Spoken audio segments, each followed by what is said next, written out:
नहीं है, कम से कम मोक्ष जाना तो नियत आपका हो चुका है। इसलिए आपका जब मोक्ष जाना नियत हो गया तो खूब आनंद के साथ उसको जीवन अपना निकालना चाहिए।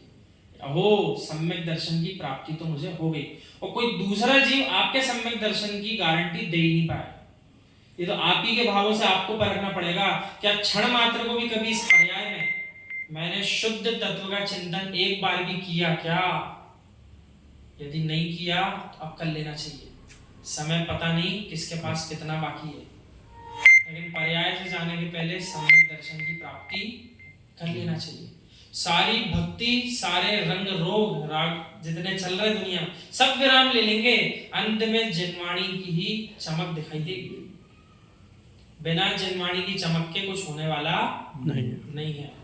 इसलिए आप देखो पंचम काल में वीतरागी श्रवण के भी स्वाध्याय ही परम तप और ध्यान है, ऐसा आगम में लिखा है। इसलिए आचार्य भगवान विशुद्ध सागर जी, विश्व सूर्य सागर जी जैसे मुनिराज अपना पूरा का पूरा दिन तत्व चर्चा, आगम अभ्यास और जीवों को जिनवाणी सुनाने में निकाल रहे हैं। क्योंकि जैसे उस कार्य से हटेंगे, चिंतन की धारा सम्यक चले, इसकी कोई गारंटी नहीं है। तुरंत जीव गिरता है, कहां से? सम्यक से तुरंत गिर के मिथ्यात्व में आ जाता है, पता भी नहीं चलता है। ऐसी काई है संसार में, जैसे ही अगला कदम रखा और जीव को संभलने का मौका भी नहीं मिला और कब फिसल के नीचे आ गया उसको आभास ही नहीं हुआ। इसलिए उस काई से बचना हो तो अपन को स्वाध्याय ही परम तप है, ऐसा जिनेंद्र भगवान की वाणी में आया है। स्वाध्याय में जो जितना समय लगा रहा है उतना ही परम उत्कृष्ट ध्यान वो अपने इस पर्याय में कर रहा है।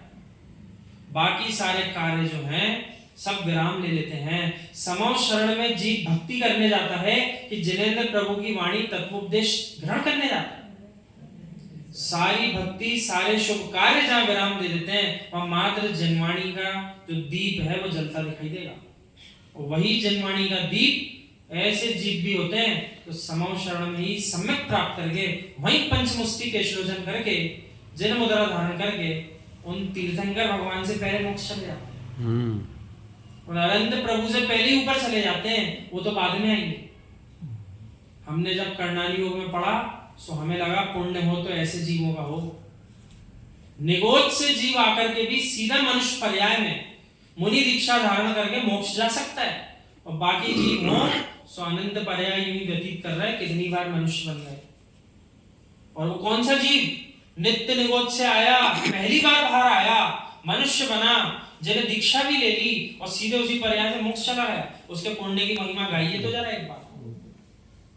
कभी निगोद से निकला ही नहीं था अनंत काल से, पहली बार मौका मिला कि निगोद से बाहर आया।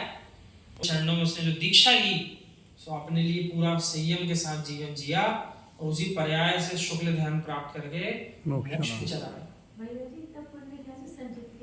ये तो बिरले जीव हैं। क्यों? क्योंकि निकल के बाहर आ गए तो अपन तो उनमें से ही हैं जो निकल के बाहर आ गए, लेकिन ये तो जानते हैं कि पंचम काल में मोक्ष नहीं जाने वाला, तो अपन तो वो जीव नहीं है, इतना पक्का है। इसलिए उसके पुण्य की महिमा गा लो, उतना पुण्य अपना नहीं है, ये बात जान लो। इतना पुण्य अपना नहीं है कि निकल के आए हो तो इस पर्याय से मोक्ष चले जाएंगे। कोई जा पाएगा पंचम काल से? एक भी नहीं जा पाएगा। तो इतना पुण्यशाली जीव तो एक भी नहीं जो यहाँ विराजमान है पंचम काल। लेकिन उसके पुण्य की महिमा गा करके अब अपनी वर्तमान स्थिति को जानना है कि हमारे पास कौन से प्रकार का सम्यक तभी है। 7 कर्म प्रकृतियों का क्षय करने के लिए प्रयास करना है, उसे क्षयिक सम्यक की प्राप्ति होगी। मिथ्यात्, सम्यक प्रकृति, अनंतानुबंधी की चौपड़ी, अनंतानुबंधी क्रोध, मान, माया लोभ, ऐसी 7 कर्म प्रकृतियों का दर्शन मोहिनी जो क्षय करेगा वही जीव क्षयिक सम्यक की प्राप्ति कर पाएगा। इसलिए अपन को इतना पुरुषार्थ करना पड़ेगा। मिथ्यात्व से बाहर निकले तो क्षण मात्र के लिए निकले कि मिथ्यात्व से तो कम से कम हमेशा के लिए बाहर आ गए।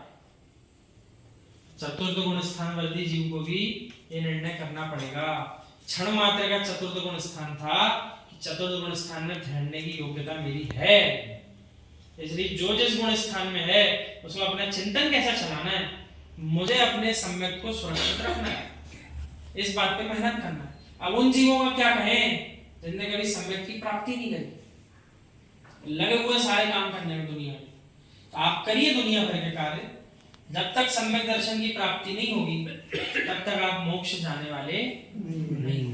और सम्यक दर्शन की प्राप्ति किसको होगी? जो जनागम का अभ्यास करेगा, गुरुओं की अनुकंपा में अपना जीवन समर्पित करेगा, स्वाध्याय यानी परम तप में अपना जीवन लगा देगा, वही जीव अपना कल्याण कर पाएगा।